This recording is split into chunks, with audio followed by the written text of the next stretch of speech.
안녕하십니까. 한동대학교 이국은 교수입니다. 최근 몇 년 사이에 여름철 고수온 현상이 계속되고 있습니다. 기간이 점점 더 길어지고 있는 문제이고요. 피해가 또 많이 늘어나고 있습니다.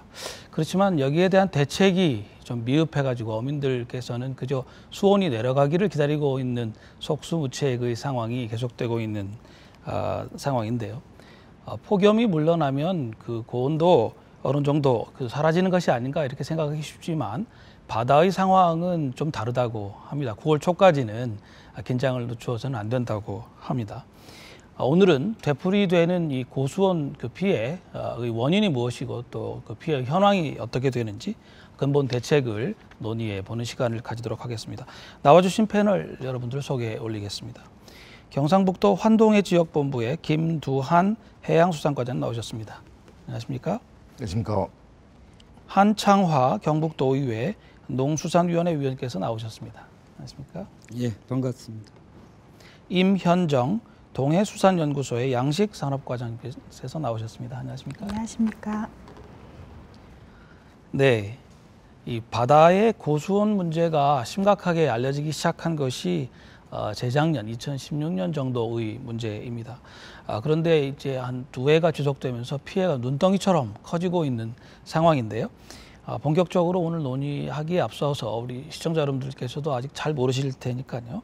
고수온이라는 게 어떤 상태를 말하는 거고 구체적으로 어떤 피해를 낳는지부터 좀 짚고 얘기를 해보겠습니다. 이 문제는 우리 임 과장님이 좀 먼저 말씀을 해주시겠습니다. 네, 고수온은 일반적으로 평년에 비해서 수온이 높은 상태를 말합니다. 그렇지만 현재 특보를 발령하는 개념에서는 높은 수온으로 인해서 양식 생물이 폐사 위험성에 있는 경우를 말합니다.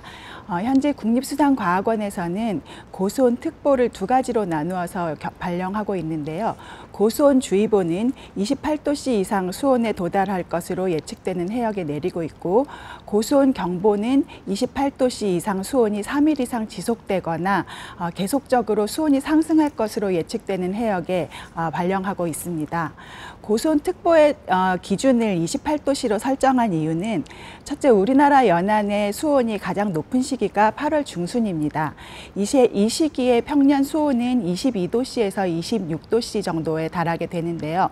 28도씨에 달하게 되면 2도씨 이상 수온이 높아진 상태이므로 이때를 기준으로 잡았고, 둘째, 양식 생물에 있어서는 우리나라의 주요 양식 품종인 조피볼락이라던가 넙치 이런 생물에 대해서 서식 저온이 26도씨 이하이기 때문에 28도씨를 기준으로 잡고 있습니다. 주로 고수온의 피해가 양식업에 집중이 되어서 나타나는데 이것은 해수 온도가 28도씨 이상으로 고수온기에 접어들면 인간의 경우 폭염이 지속되면 온열 환자가 속출하는 것과 마찬가지로 어류에 있어서도 생리 기능이 저하되고 면역 기능이 약화되면서 폐사로 이어지는 것으로 이어지기 때문입니다. 그래서 이러한 때에는 특별한 관리를 요하기 때문에 이때 고수온주의보를 내리고 있습니다. 네, 그 28도가 아주 중요하군요. 네. 그 가장 많이 올라갔을 경우에 이게 경북 동해안이 몇 도 정도까지 올라가는가요? 지금 현재 올해까지는 한 30도까지 올라가서 올해는 평소에는 동해안 지역이 고수온에 대해서 굉장히 안전한 지역으로 여겨졌습니다만 올해는 고성까지, 강원도 고성까지 고수온주의보가 발효가 되는 등 고수온에 더 이상 안전한 지역이 아닌 것으로 되었습니다. 네, 앞서 제가 오프닝에서 말씀을 드렸습니다만은 폭염이 물러나면은 그래도 좀 수온이 내려가지 않을까 이렇게 생각하기가 쉬운데요. 그게 아니라면서요. 9월 초까지는 좀 쉽지 않다는 말씀드리는데 이유가 어떻게 됩니까? 네, 그렇습니다. 바다는 대기보다 비열이 높아서 서서히 데워지고 서서히 식는 특성을 가지고 있습니다. 그래서 폭염이 소강 상태를 보이더라도 고수온은 좀 더 긴 시간 동안 지속될 가능성이 높습니다. 2017년의 경우에는 8월 말에 고수온 특보가 해제된 것을 감안을 한다면 올해는 고수온주의보가 더 일찍 발효되었고 장기간 지속되었습니다. 그러한 점을 감안한다면 8월 말에서 9월 초까지 고수온이 지속될 가능성이 높습니다. 그렇지만 단 태풍 19호 솔릭과 20호 시마론이 이제 우리나라에 계속 영향을 미치고 있으므로 바닷물이 상하층으로 혼합이 되고 일사량이 감소하는 이런 영향을 받게 됩니다.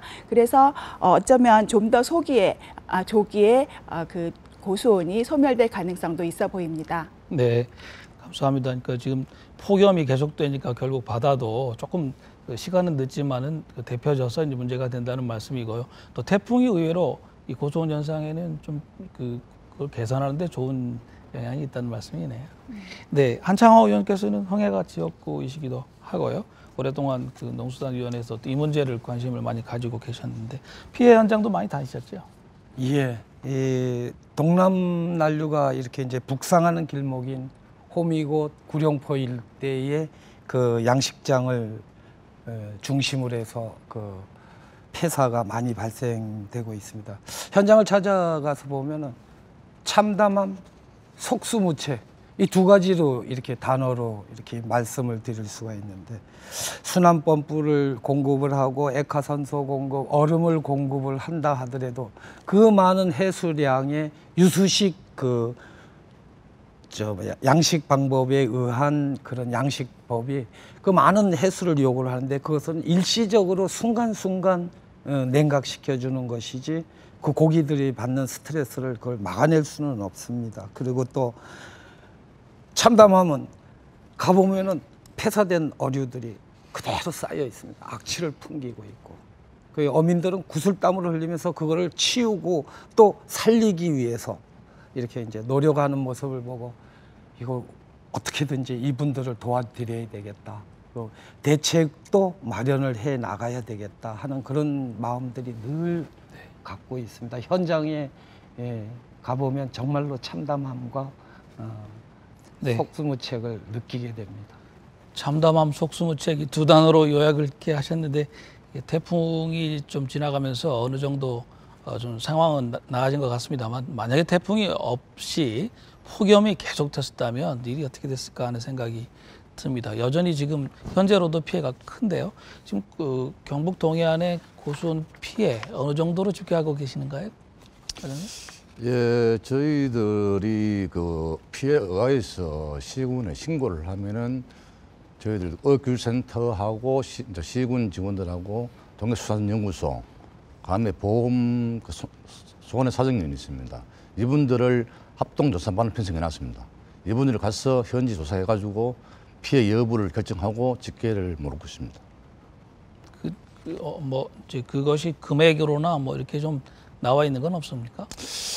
지금 현재까지는 한 5억 9천만 원 정도 피해가 왔습니다. 작년에 그 피해하고 거의 비슷한 금액으로 산출되고 있습니다. 네, 그 보험으로 좀 이렇게 문제가 해결될 수 있는 부분이 있다는 말씀이신가요? 예, 저희들이 보험을 양식 피해 보험을 양식 의가들이 보험을 들게 됐습니다. 그게 국비 사업을 해서 국비가 그 50% 자부담이 50%입니다. 근데 50%가 자부담이 되다 보니까 업이 부담이 생겨가지고 보험을 가입 안 하고 있습니다. 그래서 저희들이 도하고 시군에서 자담분 50% 되어서 30%를 지원해 주고 있습니다. 결국 그러면 어업인들은 20%만 내면은 보험에 가입할 수 있습니다. 그렇게 해서 저희들이 그 보험에 가입을 유도하고 있습니다. 네, 지금 그 보험료의 20%만 내시면 된다는 말씀이시군요. 예, 이 문제는 이따가 피해 대책 문제에서 다시 한번 얘기가 될 것 같습니다. 그 바다의 고수온 피해가 심각한 문제가 된 것은 앞서 말씀드린 대로 한 2, 3년 정도 지금 이제 아주 급증하고 있는 거라고 알려져 있는데요.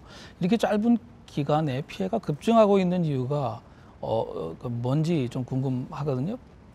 과장님 좀 말씀 주시겠습니까? 네, 과거에는 간헐적으로 나타나던 고수온 현상이 최근 3년에는 2016년부터는 정례적으로 나타나고 있습니다.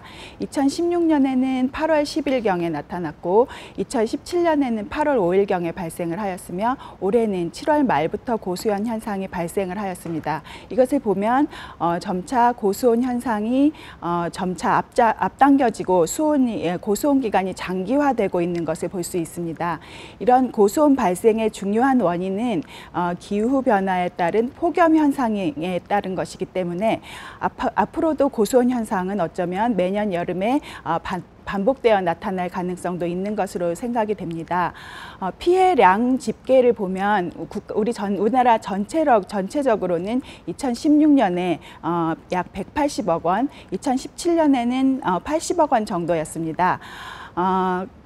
그래서 그 2016년에 피해가 컸던 것은 고수온에 대한 대비가 충분히 이루어져 있지 않았기 때문인데요.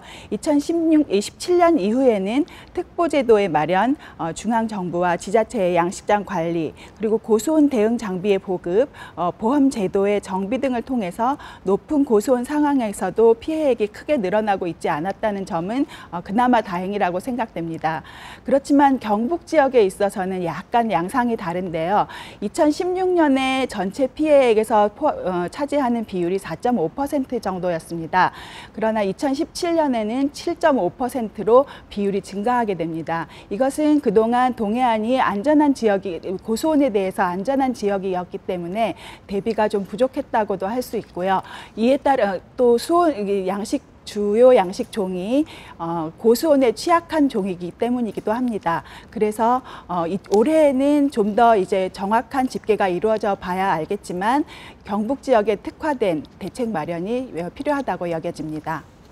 특히 올해 좀 아직 뭐 공식적인 집계가 나오려면 시간이 좀 더 있어야 되겠습니다만은 특히 올해 이렇게 피해가 심각했던 이유가 뭔지, 그리고 이제 매해 이렇게 피해가 급증하고 있는 이유가 뭔지 우리 임 과장님께서 말씀 조금 해주셨습니다만은 지금까지 나오지 않은 이야기들 어떤 것도 좋으니까요. 말씀을 좀 이 자리에 꺼내놓고 그 다음에 대책 얘기를 좀 해볼까 합니다. 한 의원님 말씀 좀 주시겠습니까? 저희들이 7월 31일 날 고수온주의보가 발령이 됩니다. 이제 발령이 돼가지고 하는데 이게 매년 아까 우리 이제 박사님께서 말씀하셨던 2016년도부터 이 기후 이상으로 인해서 천수만 일대, 서해안의 천수만 일대에는 아주 최악의 그런 고수온 현상으로 이제 폐사가 발생이 되는데 이게 저희들도 안전하지는 못하다라고 말씀을 드릴 수가 있습니다. 그래서 보통 한 2.3도 이상의 바닷물이 상승이 되면서 거기에 적합한 어종들이 제대로 이제 저희들이 선택을 할 시간적 여유가 없었고요. 또 그것을 연구하고 대책을 세우는 기간이 짧다 보니까 갑자기 더군다나 사상 최악의 폭염이 오는 또 그러한 상황이 같이 겹쳐가지고 이번에는 어떤 대책을 세우기 이전에 너무나 빨리 이런 것들이 다가왔다. 어떻게 보면은 앞으로의 그러니까 내년 이후의 그런 바다의 환경이 앞으로 계속 변할 것이다. 이런 상황이 계속 올 것이다 하는 것을 예상할 수가 있습니다. 하여튼 저희들이 빨리 대책을 지금 마련을 해 놓지 않으면은 이제 커다란 피해로 이어지니까 저희들이 그 부분에 대해서는 좀 확실하게. 네. 그게 고수온 이 피해라는 게 주로 서해 그 수심이 낮은 지역에서 많이 발생하다가 지금 이제 동해는 상대적으로 수심이 깊어가지고 큰 문제가 없다고 생각했는데 최근 이렇게 바뀌고 있는 이유에 대해서 좀 다른 의견이 있으면 주시겠습니까, 과장님? 결국은 지금 앞에서 말씀하신 것처럼 고수온 기간이 길어지는 것이 제일 문제입니다. 그리고 지금 저희들 동해안을 보면은 봄에는 냉수대가 옵니다. 냉수대가 오고 그다음 고수온이 오기 시작합니다. 이 고기들이 냉수다 고수온에 견디기가 내성이 굉장히 약해집니다. 그런 부분 또한 하나의 원인이라고 생각하고 있습니다. 네, 임 과장님 뭐 덧붙이실 말씀 있으면 주시죠. 네, 참고적으로 말씀을 드리면 이제 동해안에서 주로 양식되는 품종이 강도다리, 조피볼락, 그리고 우렁생이가 최근에는 이제 양식이 증가하고 있는데요. 강도다리나 조피볼락의 고온 한계 수온은 27도입니다. 그리고 우렁생이의 경우에는 고온 한계 수온이 26도에 있습니다. 그래서 이렇게 경북 지역에서 그 고수온에 취약한 종을 양식하고 있습니다만 양식어가의 영세성으로 인해서 그 수온이 낮은 저층수의 취수라던가 냉각기 설치 등이 부족한 것이 피해가 가중되고 있는 원인이라고 생각이 됩니다. 네, 여러 가지 지금 뭐 이유를 짚어주셨습니다만은 결국 뭐 다른 이유들은 다 예전부터 있었던 것이고 가장 중요한 지금 이유는 이 폭염이 계속되면서 고수온 기간이 예년보다 상당히 길어지고 있다고 하는 것이 아닌가 싶습니다. 과거에 아까 말씀하신 대로 28도 이상으로 수온이 올라가는 기간이 뭐 열흘에서 길어야 15일 정도 됐다면 최근에는 뭐 한 달 이렇게 지금 가고 있다고 하거든요. 근데 사실 이렇게 폭염이 좀 올 거다, 고수온 기간이 길어질 거다라고 하는 것은 이미 어느 정도는 예고가 되어 있던 것이 아닌가 생각합니다. 올해의 경우에는요. 그래서 이제 지자체에서 나름대로 사전 조치를 했고요. 저희 포항 MBC에서도 이 문제에 관해서 사전에 좀 그 보도를 한 적이 있습니다. 8월 초에 방영된 뉴스가 있는데요. 이것을 함께 보시고 이야기를 이어가도록 하겠습니다. 바닷물 온도가 좀처럼 내려가지 않고 있습니다. 경북 동해안의 수온은 27도에서 28도 분포, 강도다리 적정 수온 14도에서 17도, 한계 수온 26도를 넘어서고 있습니다. 열흘 넘게 고수온이 지속되면서 강도다리와 넙치 등의 폐사가 늘어나고 있습니다. 지금까지 도내 피해는 36개소에 38만 마리, 지난 2016년과 지난해보다는 적은 수지만 고수온이 당분간 더 지속될 것으로 보여 양식 어민들의 걱정이 큽니다. 행정기관은 순환 펌프와 액화산소, 얼음 등을 지원하며 피해 줄이기에 나서고 있습니다. 동해안 고수온 피해는 벌써 3년째, 연례 행사가 될 수도 있어 근본적인 대책도 필요합니다. 현재 피해 양식장은 수심 5m 이내에서 바닷물을 끌어 쓰는 곳, 수심 15m 이상 깊은 곳의 물을 쓰는 4곳에서는 피해가 없었습니다. 또 병해는 강하지만 고수온에 약한 강도다리 양식 비중을 줄이고 고수온이 오기 전 사전 출하 등도 적극 검토해야 한다는 지적입니다. 네, 지금 그 보도에서 이미 보셨습니다마는 그 정부와 지자체에서 일부 그 대처도 좀 했고요. 또 그것을 요청하는 그런 어민들의 목소리도 들으셨습니다. 정부와 지자체에서 그 지난 8월 초부터 고수온 현상이 예상되고 있었기 때문에 어떤 조치를 뭐 선제적으로 하셨는지 좀 말씀 주시기 바랍니다. 네. 저희들이 뭐 고수온 현상이 일어나면은 이 고수온 정보에 대해서 공유하는 것이 굉장히 중요합니다. 저희들이 어민하고 공무원 관계해가지고 한 1,100명이 카톡이라든가 문자 메시지라든가 이렇게 같이 함께 그 우리 수온에 대한 정보와 그 양식장에 있는 현장의 수온 정보를 공유하고 있습니다. 그리고 현장 대응반을 편성해서 그 직접 우리 수시로 양가에 가서 거기에 어떤 불편사항이 있는지 있으면 즉시 해결할 수 있도록 그렇게 현장 대응반도 운영을 하고 했습니다. 그리고 이제 지금 고수온 피해가 나면은 예방하기 위해서 국비 사업비가 있습니다. 그게 한 3억 정도 되는데 그 3억을 긴급하게 신속하게 집행가 될 수 있도록 시군에 다 조치를 취했고 그런데 그게 한 1억 돈을 좀 모자란 데서 1억 3천만 원을 우리 해수부에 긴급 요청을 했습니다.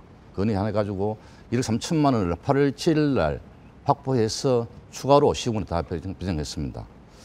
행정기관에서 이런저런 대책을 내놓고 좀 그렇게 좀 독려를 했습니다만은 여전히 이 피해가 줄어들지 않고 있습니다. 특별히 이 예산을 가지고 이제 순환 펌프를 지원한다든지 액화산소 또 얼음 등을 살 수 있도록 지원을 한다든지 이렇게 예산으로요. 근데 이제 피해가 늘어나는 걸 막지 못하고 있는 이유가 뭐라고 생각하시는가요? 의사가 병을 진단을 할 때 처방전을 그 사람의 경제 사정에 맞게끔 처방전을 발행을 한 겁니다.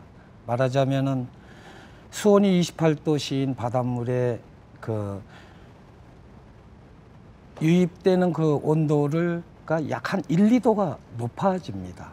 근데 거기다 액화산소 얼음 해갖고 수조 안에 물을 2 내지 3도를 떨궈준다. 그 유수식 양식장에는 많은 바닷물이 들어옵니다. 아까 앞전에서도 얘기를 했지만 그 많은 양의 온도를 떨구기에는 순환펌프, 액화산소, 얼음으로 역부족이라는 거죠. 바로 처방전이 일시방편적이었다. 네.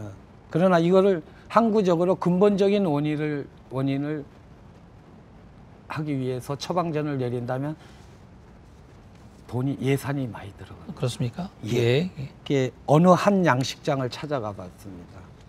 거기는 롤 모델이 될 수 있는 곳이라서 찾아갔는데 25m 수심에서 물을 끌어들여 쓰고 있습니다.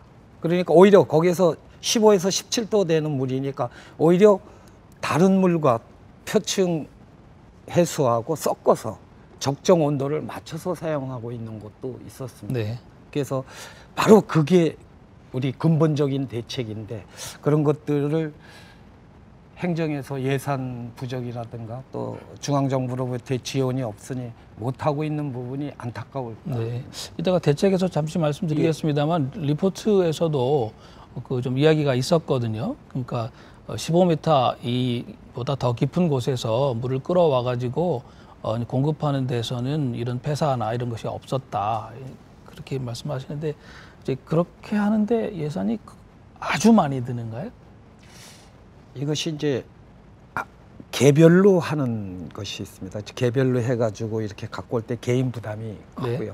공동으로 이렇게 할 때는 여럿이 쓸 수가 있는데 저희 동해안 특성상으로 봐갖고는 그렇게 집단화 규모화돼 있지를 않기 때문에 네. 그런 것들을 하기엔 좀 많은 어려움이 있습니다. 그래서 공동으로 집단화하는 데는 한 10억 이상, 한 20억 가까이가 소요가 되고요. 개인이 일일이 한다면 한 1억 5천에서 네. 2억 원의 그 설비를 갖춰야 되니까 영세 어민들로서는 네. 부담이 큽니다. 일반적으로 그냥 시민적 상식으로 보면 뭐 15m 이하가 아주 심층수라고 말하기도 좀 어려울 것 같은데요. 그런 시설이 있으면 좋겠습니다. 이게 좀 이따 다시 말씀을 좀 드리기로 하고요. 사실 고수온이라고 하는 것이 이제 지구 온난화 등등과 관련해서 세계적인 현상이라고 알려지고 있습니다. 이웃의 그 수산업 강국이라고 할 수 있는 일본의 경우에도 뭐 저희하고 상황이 그리 다를 것 같지가 않은데요. 어떻게 대처를 하고 있는지 좀 조사하신 바가 있다고 들었습니다. 우리 임 과장님 좀 말씀 주시겠습니까? 네, 일본의 대표적인 고수온 대처 사례는 참돔에 관한 연구에서 찾아볼 수 있습니다. 일본에서 축하하는 자리에서 빼놓을 수 없는 생선으로 매우 귀하게 여겨지는 생선인 참돔은 어업 생산량이 약 9만 톤 정도가 됩니다. 그중에 80%가 양식으로 생산이 되고 있습니다.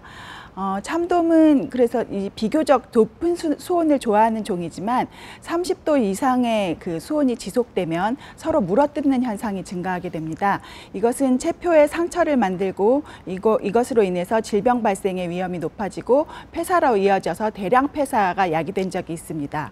따라서 이러한 고수온 피해를 감소시키고자 이제 참돔에 대한 한계 수온을 기본적으로 파악하고 고수온기의 적정 양식 밀도 또 종에 따른 생리적 특성을 활용해서 피해를 줄이기 위한 대책을 마련하고 있습니다.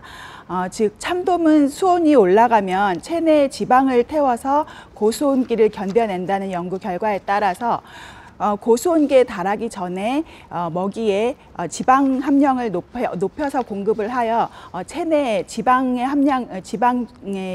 그 함량을 높이게 해서 고수온기를 견뎌내게 하는 그런 전략을 마련을 하고 있습니다. 이처럼 일본의 경우에는 양식 종의 특징에 따른 대책을 개발해 나가고 있는 추세이고요. 이 밖에 특정 환경이나 질병에 관한 내성을 지닌 종을 개발하기 위해서 육종 연구를 시행하고 있는 것은 전 세계적인 추세입니다. 그러니까 한마디로 물의 온도를 낮춰주는 게 아니고 그 양식 대상 어종이 좀 높은 온도에서도 견딜 수 있도록 하는 조건을 만들어준다, 그런 말씀인가요? 네, 기존의 영양 상태를 좀 강화해 준다는 것이죠. 네, 알겠습니다. 아주 재미있는 이야기인데요. 이 수산업 선진국들의 대책, 그 고수원에 관해서 특별히 양식업이 어떤 대책을 좀 가질 수 있겠는가 이것을 좀 알아보는 것도 시급할 것 같습니다. 본격적인 대책을 논의하는 게 오늘 가장 중요한 그 대목인데요. 그리로 들어가기 전에 지난 8월 중순에 저희 포항 MBC에서 이 문제에 관해서 방송을 해드린 리포트가 있습니다. 함께 보시고 대책 논의를 하겠습니다. 포항 호미곶면의 한 양식장입니다. 고수온으로 인해 어류들이 잇따라 폐사하고 있습니다. 급히 얼음을 쏟아부어 수온을 낮춰보지만 연일 기록적인 폭염에 잠시뿐입니다. 현재 울진에는 고수온 주의보가, 영덕, 포항, 경주 앞바다에는 고수온 경보가 내려져 있습니다. 경북도 내 양식장 36곳에서 강도다리와 넙치, 전복 등 42만 7천여 마리의 어패류가 폐사해 3억 7천여만 원의 재산 피해가 발생했습니다. 경북도는 3억 원의 긴급 예산을 들여 액화산소와 순환펌프, 얼음 등을 어가에 지원하고 있습니다. 고수온 피해 양식장 중 수심 5m 이내의 바닷물을 끌어 쓰는 양식장이 대부분으로 15m 이하 저층 해수를 끌어 쓰는 취수관 사업이 장기적 대안으로 꼽히고 있습니다. 하지만 자부담 50%에 해당하는 1, 2억 원을 개인이 부담해야 하다 보니 보험 가입 외에 설치는 힘든 실정입니다. 해마다 반복되는 고수온과 적조 피해에 대비하기 위해 경북도는 해수부에 25억 원의 취수시설 사업비를 요청했습니다. 네, 구체적인 대책으로 이제 이야기를 하겠습니다만 그 전에 이 서남해안 지역하고 조금 이 동해안의 양식업의 성격이나 특징이 좀 다른 것 같습니다. 이 문제를 먼저 얘기를 좀 하겠습니다. 단적으로 경북 동해안의 가두리 양식장은 단 한 곳뿐이라고 알려져 있고요. 대부분이 육상 양식이라고 하던데요. 이 지역의 특징을 좀 소개해 주시겠습니까? 예, 저희 동해안은 남해안은 내만성 해안입니다. 동해안은 개방형 해안이기 때문에 해상 기상에 굉장히 취약합니다. 그렇기 때문에 남해안처럼 물 위에 가두리를 설치가 불가능합니다. 설치를 해놓으면 높은 바다 위에서 어구가 손실이 오기 때문에 그걸 안 하고 있습니다. 안 하고, 그리고 지금 가두리에 있는 거는 중층에 수심 한 30m 선에서 가두리가 고기를 넣는 건물 자체가 수심이 조절 가능하게 만들어놨습니다. 이게 지금 개발돼서 지금 일부 쓰고 있는데 그걸 다른 지금 현재 거기는 구룡포 쪽에서 하고 있습니다. 있는데 영덕 울진 쪽으로 올라가려고 하면은 거기는 또 그 지역마다 또 특성이기 때문에 거기 지역에 맞게 또 개발해야 될 문제가 있습니다. 그렇기 때문에 해상 가두리가 안 되기 때문에 육상 양식장을 많이 하고 있고요. 육상 양식장이 많은 이유가 옛날에 처음에 넙치가 양식을 시작할 때에 우리 영일만을 중심으로 해서 호미곶 쪽에 수온이 적수온이다. 그래서 넙치 양식을 시작 많이 했습니다. 많이 했었는데 지금은 넙치 양식이 하다 보니까 또 질병과 여러 가지가 문제가 있어서 그 이후에 국립수산과학원에서 개발한 강도다리를 저희들 보급했습니다. 보급해서 지금 강도다리를 많이 하고 있습니다. 근데 지금 강도다리가 이제 주로 그러니까 우리 육상 양식장에는 주 품종이 넙치와 강도다리입니다. 다른 품종도 많이 좀 연구를 하고 있지만 그래서 지금 강도다리가 많기 때문에 피해가 많은 것 같습니다. 네, 이제 양식업의 특징이 이제 그렇다면 지금 요약해 주신 대로라면 가두리 양식이 아니고 육상 양식이 대부분이고 또 이제 하고 있는 어종도 넙치하고 강도다리 이렇게 말씀하시는데 여기에 맞게 좀 대책이 있어야 된다는 결론이 당연히 나오겠지요. 상식적으로는 가두리 양식보다는 육상 양식을 할 때 수온을 맞춰주거나 하는 게 좀 더 용이한 측면이 있을 것 같은데요. 지역 특성에 맞는 대책에 관해서 말씀을 좀 주시면 좋겠습니다. 네. 육상 수조식의 경우에 말씀하신 것처럼 환경 제어가 좀 더 쉽다는 특징이 있습니다만 앞서 말씀드린 것처럼 우리 그 경북 지역의 그 양식 어가의 영세성 때문에 그 환경 조절이 쉽지 않다는 것이 문제점입니다. 근데 이제 그 기본적으로 육상 수조식에서 양식을 할 때 고수온에 대응하는 방안을 먼저 방안에 대해서 말씀을 드리자면 수온이 상승하는 시기에는 용존산소가 감소를 합니다. 그래서 항상 수온과 용존산소를 체크를 하고 양식 생물의 상황을 점검을 해야 합니다.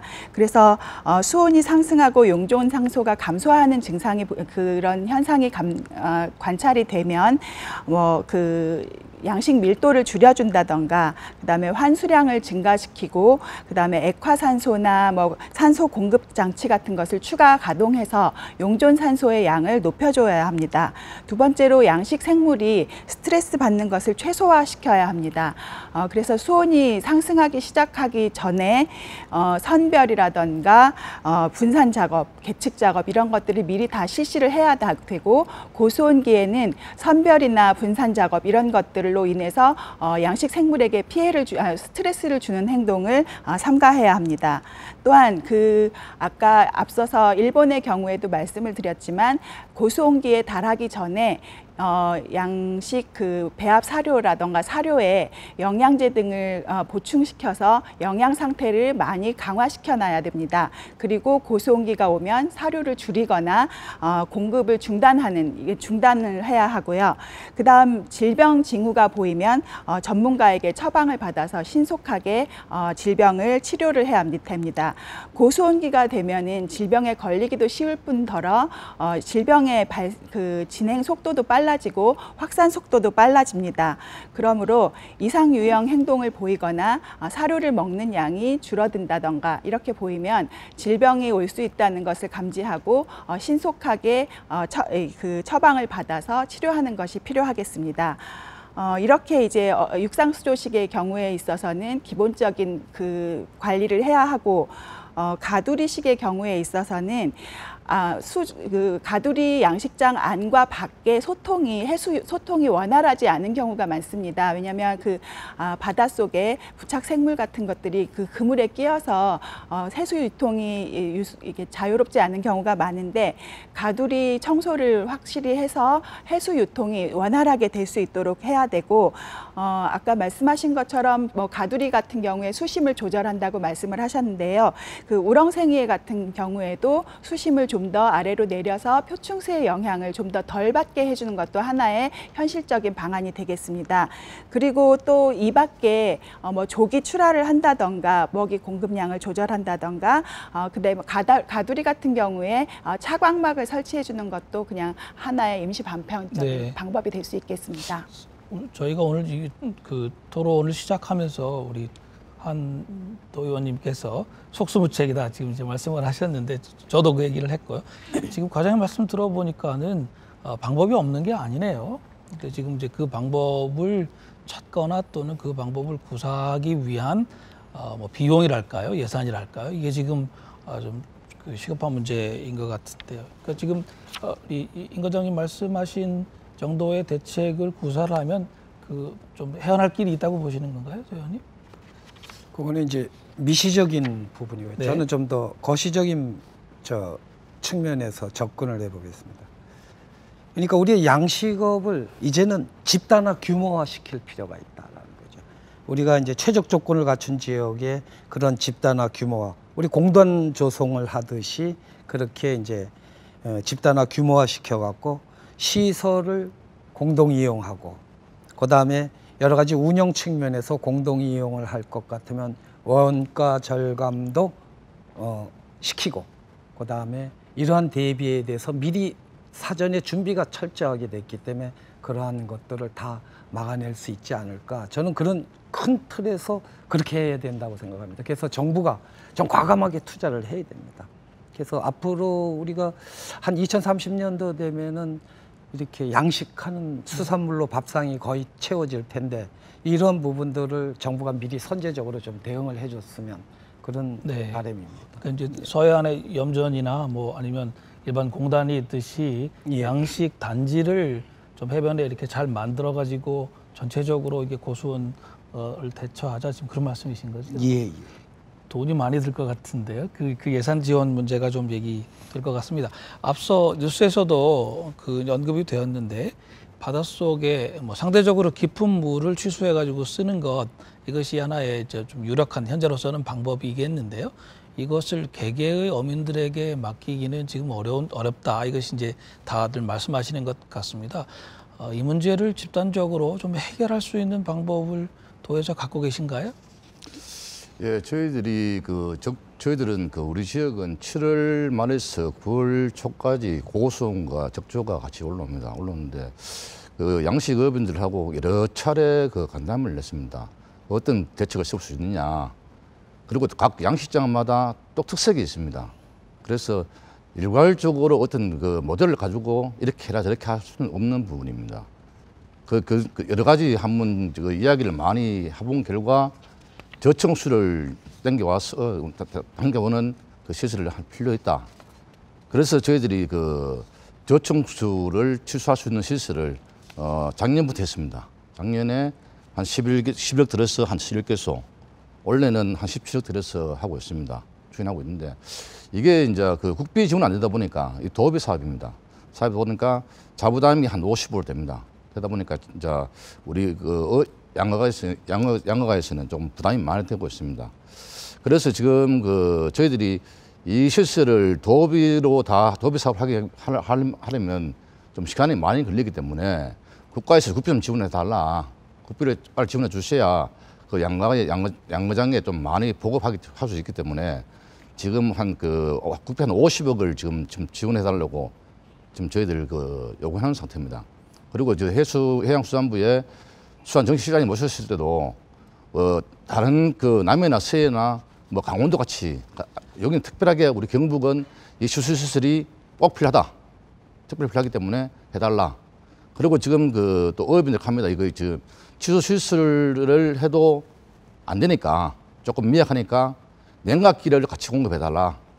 원래 그런 얘기 있었습니다. 그래서 저희들이 냉각기가 얼마 들지 예산이 어디 들지 한번 검토해서 내년에 지원하는 방향을 검토하고 있습니다. 네. 그 국비 사업으로 취수시설을 만들 수 있도록 하는 거 하고 냉각기까지 같이 하는 거 하고 그 이제 중앙정부나 국회를 설득하기 위한 좀 논리 개발이 필요하겠군요. 여기서 만드는 저 광어회를 뭐 우리 지역 사람들만 먹는 게 아니니까요. 좀 그건 부탁을 드리고요. 예, 고수온으로 인한 피해는 앞서 들으셨습니다만은 수온에 민감한 몇 가지 그 어종, 특히 강도다리에 집중되고 있다고 합니다. 그래서 국립수산과학원에서는 수온에 민감한 이런 어종 대신에 뭐 제가 조금 익숙하지 않습니다만은 숭어나 대왕 범바리, 해만 가리비 뭐 이런 것들을 좀 하는 게 좋겠다 이렇게 이제 권하고 있는 상황이라고 하는데요. 근데 이제 상식적으로 생각해 보면 그 고수온의 강한 어종으로 다변화하는 것이 한 가지 방법이긴 한데 어민들 입장에서는 어종이 바뀌면은 이제 양식하는 노하우도 또 달라져야 하고요. 하루아침에 어종을 바꾼다는 게 또 굉장히 많은 또 비용이 들어가는 것이기도 하고 또 소비자들이 원하는 어종인지 하는 것도 이제 문제가 되기 때문에 이게 길은 있지만 이 길로 가는 것이 그렇게 용이한 것 같지는 않습니다. 어쨌든 고수온 현상이 계속된다면 이 고수온의 강한 어종으로 좀 다변화하는 것은 불가피한 것인데요.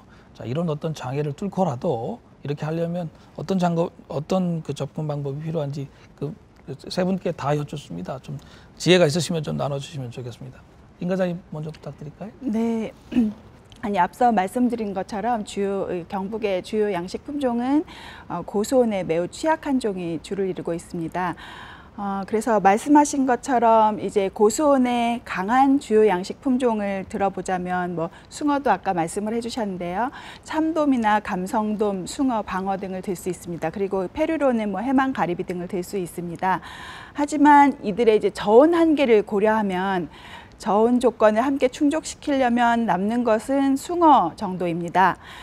그래서 그런데 숭어를 이 육상 양식장에서 양식한다는 것은 경제성이 낮아서 양식 유인 효과가 그리 높지 않은 것으로 여겨집니다. 그래서 양식 환경의 조절 없이 오롯이 양식 품종의 서식 생리만을 고려해서 어종을 다변화하는 것은 매우 어렵다고 생각이 들고요.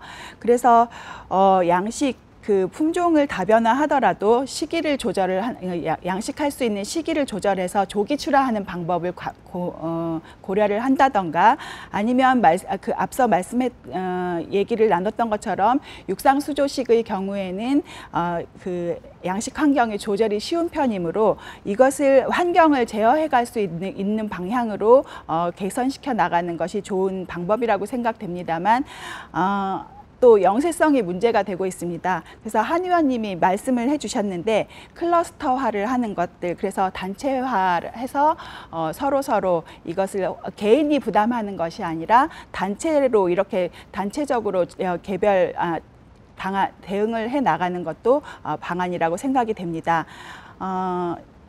네. 네. 한 의원님 말씀 좀. 양식어종 다변화, 그러면 이거 굉장히 어려운 문제입니다. 문제는 우리가 아무리 그것을 고온에 견디는 어종을 했다 하더라도 소비자가 선호하지 않으면 안 됩니다. 네. 이것은 소비자 입맛에 어느 정도 접근이 돼야 되는 부분이기 때문에 경제성이 없는데 그것을로 어종을 바꾼다? 그거는 안 맞는 얘기거든요. 그래서 우리 이거는 앞으로 장기적으로 이거는 과제를 삼아야 될 것 같습니다. 소비자와 함께 우리 가지 않으면은 안 된다라는 게 이제 저희들 생각이고요. 시장 변화하고 같이 가야 됩니다. 네. 그리고 그렇지만 지금 고수온에 그 취약한 것을 어떻게든지 살려낼 수 있는 방법을 먼저 강구를 해갖고 최선을 다하고, 그 다음에 일반적인 것은 그 고수온에 강한 참돔, 돌돔, 감성돔 이런 것들은 저희들이 또 새롭게 한번 시도를 하면서 병행해 가야 되지 않겠느냐라고 이렇게 생각을 합니다. 앞서 그 임 과장님께서 클러스터화 말씀을 하셨고요. 도 의원님께서도 말씀을 하셨는데, 혹시 그 클러스터화를 할 만한 그 육상 양식 단지, 그 입지 같은 것은 좀 이렇게 떠오르고 있는 것들이 있는가요? 많은 곳이 이제 이렇게 최적지로 잡혀 있는 곳이 있습니다. 그 이제 해류 움직임이라든가 이런 것들을 다 봐야 될 거고요. 그리고 그걸 또 너무 대규모화 시키는 것도 문제가 있습니다. 그래서 피해가 왔을 때는 공급에 문제가 생기니까요. 그래서 소규모로 군데 한 이렇게 나눠서, 그리고 서로 연계해서 할 수 있게끔 그렇게 해야 안전하지 않을까. 알겠습니다. 네. 그 수상 과장님, 지금 앞서 말씀 중에 어종 다변화 또 한 가지 방법이지만 지금 있는 어종, 이미 소비자들이 많이 찾는 그 어종을 예컨대 아까 참돔 이야기를 하셨는데요. 조금 뭐 사료를 좀 바꾼다든지 해가지고 조금 더 고수온에 견딜 수 있도록 하고, 그 다음에 이제 심층수를 이렇게 공급하거나 이렇게 해서 조절을 하자, 지금 이제 그렇게 대책들이 요약되고 있는 것 같은데, 이 부분에 관해서 그 좀 도에서 갖고 있는 계획 같은 게 있으세요? 예, 참돔 부분은 저희들이 그 중청 가두리에서 일부 양식하고 있습니다. 근데 참돔은 뭐가 문제냐 하면은 저수온에 약합니다. 냉수대가 오면 피해가 납니다. 그렇기 때문에 앞서 말씀드렸지만 저희 도의 해역 자체가 수온 범위가 워낙 변화가 막 심하다 보니까 그런 문제가 있는 것 같고요. 우리 도에 수산자원연구소가 있습니다. 수산자원연구소에서 지금 여러 가지 품종을 개발하고 있습니다. 전에 문치가자미, 찰가자미, 줄가자미, 이 시가리 가는, 보통 우리가 부르는 일명 이 시가리 가는 줄가자미까지, 대문어까지 지금 연구를 하고 있습니다. 그런데 이 연구를 해서 정물 생산되면은 결국 산업화를 시켜야 육상 수조식 대체 품종이 됩니다. 그래서 그게 지금 우리 어교육센터하고 쉽게 말하면 수산자원연구소에는 정물 생산하고 어교육센터에서는 그 품종을 가지고 양식 산업화 실험을 하고 있습니다. 그런데 이게 실제로 많은 걸 좀 몇 번 해봤었는데 지금 현재 양식하는 업체나 강도다리보다는 경쟁성이 없습니다. 아, 네. 없기 때문에 이게 실제로 어업인들이 선호를 하지 않습니다. 그래서 이게 실제 대체 품종을 개발하는 게 상당히 어려울 수도 있겠습니다. 있고 이 부분은 뭐 제가 이렇게 말씀드리면 감사합니다만 그 대체 품종은 실제로 국립수산과학원에서 좀 개발해 주시면은 저희들은 수산자원연구소에서 종물을 더 대량 종물 생산해서 보급하는 부분. 그러면 안 그러면 저희들이 도에서 도비를 확보해 가지고 종자를 확보해서 지원하는 부분. 그거는 저희들이 해야 된다고 생각하고 있습니다. 네. 그 어종을 개발하는 문제에 관해서는 뭐 덧붙이실 말씀이 있는가요? 네, 저희 지금 국립수산과학원에서는 이제 어종 다변화에 대해서는 이미 고려를 하고 있습니다. 이미 우리나라 기후가 온대성 기후에서 아열대성 기후로 넘어가고 있기 때문에 아열대성 어종을 양식하는 기술을 개발하기 위해서 현재 계획하고 있으며 특히 이제 바리과 어류들을 네. 양식을 하기 위해서 기술을 개발하기 위해서 착수했음을 알려드립니다. 네. 뭐 소비자 입장에서는 소비자들의 입맛도 아열대성 기후가 되면서 좀 바뀔 수밖에 없지 않은가. 과거에 그렇게 많이 먹던 명태 지금 이제 많이 안 먹지 않습니까? 뭐 그 생각도 좀 드네요. 한 두 가지만 더 좀 짧게 짚어보겠습니다. 이 지역의 양식업이 상당히 영세하다는 거, 이게 이제 지금 여러 가지 면에서도 또 중요한 문제가 되겠는데, 아까 말씀하신 클러스터를 화를 포함해 가지고요. 이 어떤 어민들의 연세도 많이 드신 분들이 많고요.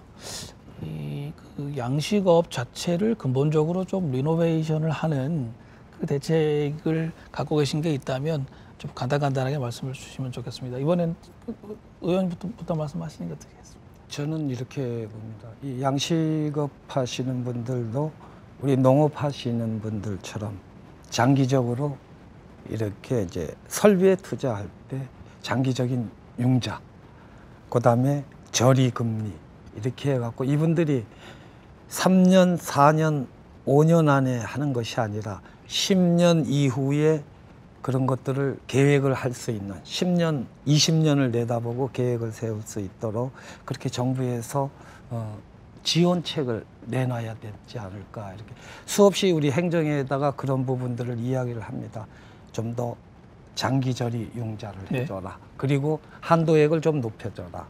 이렇게 해갖고 하는데 그것이 잘 이루어지질 않습니다. 그래서 그런 것들을 지원을 해줄 때 결국은 그분들이 경쟁력을 가지고 네. 뛸 수가 있다고 이렇게 생각을 합니다. 혹시 뭐 국가 차원이 아니고 도나 아니면은 그 기초자치단체 차원에서 좀 어떤 대책이 필요하다면 지금 이 자리에서 말씀하시는 게 좋을 것 같은데. 지방자치단체에서 할 수 있는 게 결국은 재원이죠. 재원이 없으니까 못하고 있는데, 그럼에도 불구하고 시범적으로라도 시작을 해야만 한다고 저는 생각합니다. 네. 누군가가 시작을 해야 결국은 물 것 같으니까 우리 지방에서도 도에서도 좀 이번에 좀 도와주십시오. 네. 네. 말씀 주시죠. 예. 예, 저희 동해안 양식장에 영세한 거는 맞습니다. 이게 뭐 여러 가지 첨단 양식 기술이 개발되어 있습니다. 그런데 개발되어 있어도 이 영세하기 때문에 재투자할 여력이 없는 게 실정입니다. 현실이기 때문에 이거를 어떻게 그러면은 현재 시설을 가지고 더 영세성을 극복할 수 있냐, 그것 또한 그 양식하더라고 많이 논의를 했습니다. 논의를 했는데 이게 지금 대안이 거의 없다고 본다면은 좀 못하고요. 현재까지는 그 뚜렷한 대안이 없습니다. 없어서 저력합니다. 그 양식 어가들을 보고, 자 그러면 현재 상태에서 더 치수를 더 좋은 방법 여러 가지 그 뭐 대안 나오면은 저희한테 알려주면은 적극 검토해서 정책화 시키겠다. 그게 그 앞서 말씀드린 그 저층 지수라든가 이런 부분들은 그분들하고 같이 논의를 해서 만든 그 시정책 사업입니다. 혹시 궁금해서 여쭤보는 건데요. 그 이제 수산업에 좀 특화되어 있는 고등학교나 대학들이 있지 않습니까? 예. 그 아니면 그런 과가 있을 수도 있고요. 예. 그런 데에서 이 그 양식업을 보다 좀 고급으로 좀 그 대규모로 할 수 있는 전문 인력들을 양성하는 계획 같은 것도 갖고 계신가요? 예, 저희들 관내에 고등학교 한 군데 있습니다. 근데 이게 그 인력 문제라기보다는 이 자체 양식 자체가 상당히 위험성이 있습니다. 자가무진이 보통 2년, 만약에 제일 어린 종모를 넣어서 성까지 판매하는 한 2년 걸립니다. 2년 걸리기 때문에 굉장히 그 투자에 대한 위험성이 있기 때문에 지금 계속 하시는 분 하시지만 그 어떤 자금이 들어와서 큰 클러스터 아니면은 그 개인이 새롭게 할 분은 없다고 생각하고 있습니다. 네. 그리고 지금 현재도 기존에 하던 양식장만 하지 새롭게 양식장을 하는 데는 없습니다. 네. 어디든지 그 차세대를 키우는 게 아주 중요한데 임 과장님 말씀 좀 하실 게 있습니까? 어종 다변화나 아니면 양식 지역 양식의 영세성을 극복하는 문제. 일단 영세성의 문제점이 뭐냐면 지금 이제 현재 고손을 비롯한 뭐 현안 사항이 발생을 하면 지금은 개인의 경험치에 따라서 개별적으로 대응을 하고 있습니다. 그래서 이러한 문제점을 해결하기 위해서는 뭐 어떤 클러스터화가 진짜 요원하다면 그 현재 있는 양식 어가들끼리라도 단체를 만들어서 함께 그 문제점을 해결할 수 있도록 사안별로 종합적인 그 개선책을 요구를 하고 그리고 마련을 해야 된다고 생각이 됩니다. 그래서 개인으로 이렇게 우리가 대응을 하는 것보다는 단체의 마련을 통해서 지자체의 지원책도 좀 더 좀 체계적으로 될 수 있을 것 같고요. 양식 환경 조절을 위한 뭐 시설 개선이라던가 자동화, 기계화 설비 작업 이런 것들이 좀 더 체계적으로 되지 않을까 생각이 듭니다. 그리고 이제 품종별 양식 단체가 활성화되면 계획 생산을 통해서 양식 생물의 그 가격 조절 기능도 할 수 있을 것으로 생각이 되므로 현재 있는 어가들이라도 어떤 단체 조성이 좀 필요한 것으로 여겨집니다. 네, 알겠습니다. 그 수장 과장님께 한 가지만 좀 간단히 확인드릴 게 있는데 올해 당한 고수원 피해에 대한 어떤 정부 차원의 대책이라든지 아니면 그 피해 보상과 관련해서 이 보험과 관련된 그 상황이 어떻게 되는지 잠깐 좀 말씀해 주실 수 있나요? 예, 저희들 원래도 기존에 말씀드렸습니다만 뭐 액화산수라든가 지금 순환펌프라든가 얼음 공급이라든가 기존의 그 양식장의 고수원을 대응할 수 있는 시설은 계속 지원하고 있습니다. 그런데 지금 그 긴급하게 뭘 해야 될 것이냐, 그거는 제가 볼 때는 어떻든 간에 수온을 낮춰야 됩니다. 낮추기 때문에 그 얼음을 공급을 확대하는 것이고요. 그다음에 지금 아까 제가 말씀드렸듯이 내년에 저층수 시술 이외에 냉각기까지 해달라니까 그거는 저희들 재원을 봐서 더 검토를 할 부분이고 그런 상황에 있습니다. 네네. 예, 양식수산물 재보험에 아마도 이제 고수원 피해 관련해서는 특약 사항인 것 같습니다. 그래서 이제 보험료를 더 많이 내야 되기 때문에 실제로 가입되어 있는 율이 상당히 많이 떨어지고 있어서 큰 피해를 당한 양식 어가 입장에서는 정부에 좀 지원이 있어야 된다 이렇게 이제 말씀을 하시는 것 같습니다. 예, 오늘 고수원 문제에 관련해 가지고 여러 가지 대책들을 좀 이야기를 해보았는데요. 마지막으로 정리 말씀 겸 이 문제 앞으로 어떻게 풀어갔으면 좋겠다.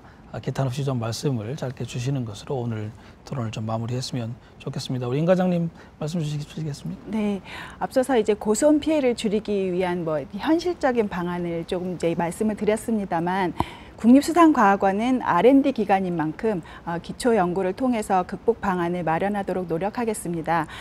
예를 들면 기존에 이제 저희가 제시하고 있었던 양식 품종별 적정 양식 밀도라던가 서식 한계 수온은 이제 재검토되어야 하는 이제 시점에 다다랐기 때문에 양식 품종별 적정 양식 밀도, 서식 한계 수온을 감안한 해역별 양식 품종 지도 등을 속도감 있게 마련토록 하겠습니다. 또한 양식 대상종의 다변화, 또 육종 연구를 통한 고수원 내성종 개발 등에 관해서도 지속적으로 추진해서 양식 어가에 보급을 하고 이것이 현실화될 수 있도록 노력하겠습니다. 네. 의원님 말씀 주시죠. 우리 동해안의 수산업 경쟁력을 키우는데 가장 중요한 것은 지자체의 관심입니다. 특히 우리 이철우 도지사께서 이 부분에 대해서 많이 강조를 하는데 지자체의 관심이 결국은 우리 수산업의 경쟁력을 키우는데 굉장히 도움이 되고요. 그다음에 그중에서 하나만 집어서 얘기하겠습니다. 해조류 양식입니다. 해조류가 앞으로 활용 범위가 엄청 큽니다. 그 안에 바이오 산업이라든가 여러 가지 뭐 염색 뭐 하여튼 쓸 수 있는 곳이 굉장히 신약 개발 뭐 이래 여러 개 있는데 앞으로 이 해조류 양식에 우리가 관심을 가져야 될 것이다. 그래서 우리 수산업 경쟁력을 해조류 양식에부터 찾아오는 것이 어떨까 하는 그런 바람을 가져봅니다. 네, 알겠습니다. 수산 과장님 마지막으로 못하신 말씀 좀 하시죠. 저희들 수산업 동해안 수산업 경쟁이 참 저희들 업무입니다. 업무고 저희들이 책임져야 될 부분인데 상당히 어렵다는 말씀을 먼저 드리고 금방 그 한창호 의원님 말씀하셨듯이 이 해조류 부분, 그러니까 민안에 지금 백화점에 따른 그 해조류 복원하는 문제, 그다음에 어류 산란장을 조성하는 문제, 그리고 뭐 이게 지금 저희들이 지금 기르는 업이 아까 제가 말씀드린 한계가 있는 것이 육상 수조식이 그 넙치 종류입니다. 가자미 종류다 보니까 이게 새로운 양식 대체 품종을 육성한 부분이 상당히 심각하다고 생각하고요. 이 부분은 저희들이 뭐 자연적인 부분이고, 그럼 결국은 우리가 자원이 감소하고 양식물이 감소한다면은 결국 고부가 가치를 창출하기 위해서는 그 수산물 유통, 가공이 필요한 부분입니다. 그래서 저희들이 올해에 그 유통 가공을 할 수 있는 전담 조직을 하나 담당을 마련했습니다. 신설해서 지금 그 수산물에 대한 그 홍보라든가, 그다음에 여러 가지 그 현장에 필요한 시설이라든가 지원하고 있습니다. 앞으로 여기에 그 유통 부분을 더 강화시켜서 위해서 우리 경상북도의 수산업물이 더 그 고부가 가치로 될 수 있도록 노력하겠습니다. 네. 지구가 점점 뜨거워지고 있다는 말이 실감이 나는 지난 여름이었습니다. 폭염이 너무 오랫동안 진행이 되었고요. 육지에서도 이렇게 어려웠는데 바다도 뜨거워져서 특별히 이 고수온 현상 때문에 피해를 당하신 어민들께 위로의 말씀을 좀 드려야 되겠다는 생각을 합니다. 앞서 그 토론 중에 나왔습니다만은 앞으로 이 바다가 점점 더 오염이 많이 되고 그러면 이제 기르는 어업을 통해 가지고 또 우리 그 먹거리들을 또 해결해야 되는 상황이 가까이 와 있는지 모르겠습니다. 이 일을 직접 담당하시는 우리 어민들, 또 차세대 어민들을 어떻게 양성하고 또 그 고부가가치를 창출하는 그런 산업으로 만들어 갈 것인지 우리 모두 다 한번 이번 고수온 현상과 그 피해 대책을 논의하면서 생각해 보았으면 합니다. 오늘 시사 토론은 여기서 마치겠습니다. 여러분 감사합니다.